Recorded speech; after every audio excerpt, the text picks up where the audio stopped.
아야 슬슬 오한마 준비해야 쓰겄다.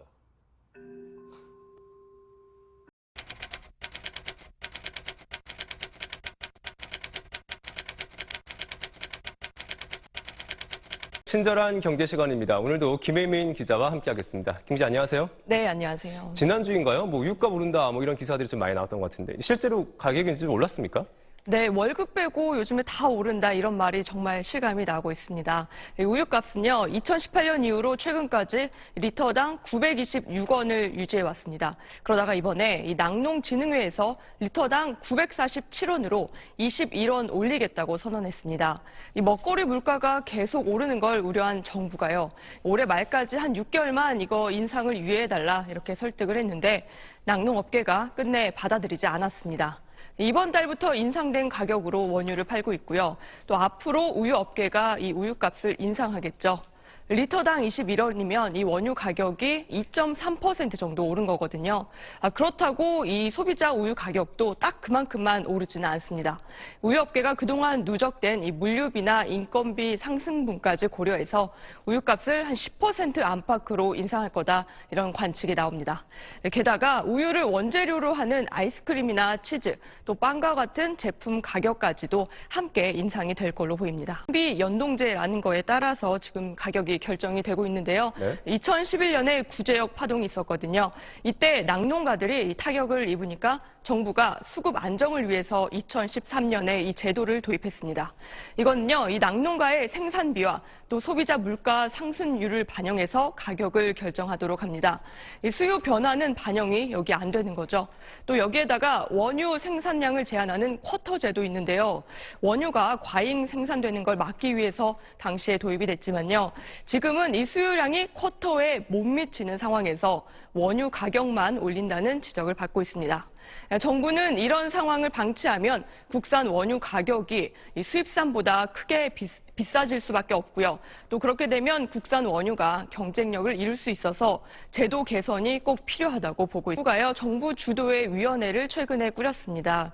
그리고 어제 낙농산업발전위원회 1차 회의가 열렸는데요. 이 위원회는 제도 개선 방안을 올해 말까지 마련한다는 계획입니다. 현재 생산비 연동제 대안으로 용도별 차등 가격제가 가장 유력하게 검토될 걸로 보입니다. 이건 뭐냐면요, 이 우유나 아이스크림, 또 치즈, 분유 같은 용도별로 원유 가격을 다르게 정하는 제도입니다. 미국을 포함한 대부분의 국가에서 이 방식으로 운영이 되고 있다고 합니다. 또 쿼터 제도 개선이 될 걸로 예측이 됩니다. 하지만 정부 주도로 제도 개선이 이뤄지면서 이 낙농업계의 반발이 예상이 되는데요.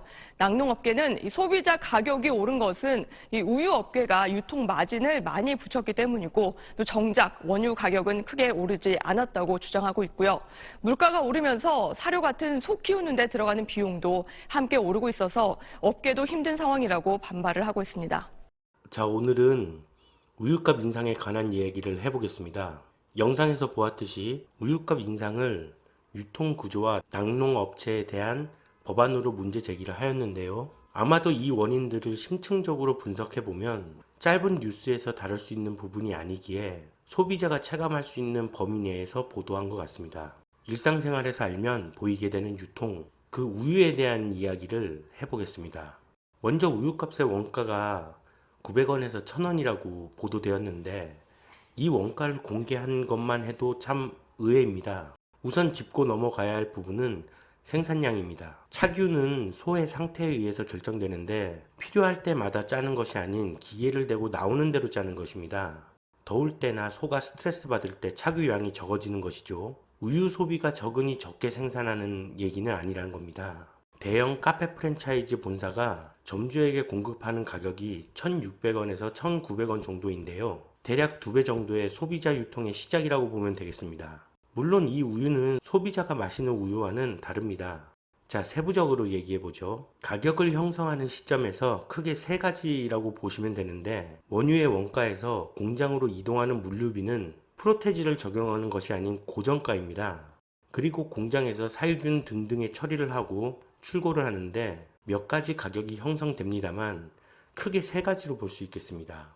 하나는 불특정 다수의 소비자용으로 대리점 및 마트, 슈퍼 등에 나가는 양이고, 이는 고정 물량이 아닙니다. 두 번째는 물량 개런티를 하고 대형 업체에 들어가는 경우죠. 이는 고정량, 즉 계획 생산되는 양입니다. 이런 업체가 많으면 많을수록 우유의 가격은 싸질 겁니다.